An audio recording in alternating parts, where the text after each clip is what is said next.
1916 সাল থেকে দিনে দুইবার আরতি হয়, ভোরবেলায় আর সন্ধেবেলায়। হরকি পৌড়ি ঘাট অর্থাৎ গঙ্গার তীরবর্তী একটি ঘাট।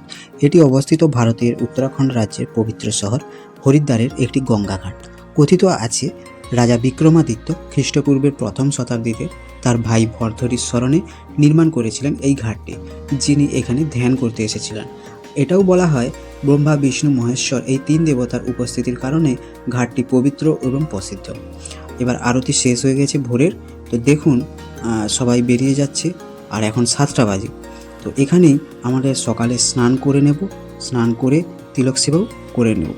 এই হরকি পৌড়ি ঘাটটিকে আবার ব্রহ্মকুণ্ডও বলে থাকেন অনেকে। এখানে নাকি স্নান করলে পূর্বজন্মের পাপ মুক্তিও হয়। তো এবার আমরা চলে এসেছি হরকি পৌড়ি অর্থাৎ গঙ্গার তীরে মন্দিরগুলি দেখতে। এখানে অনেক দেবদেবীর মন্দির করা রয়েছে।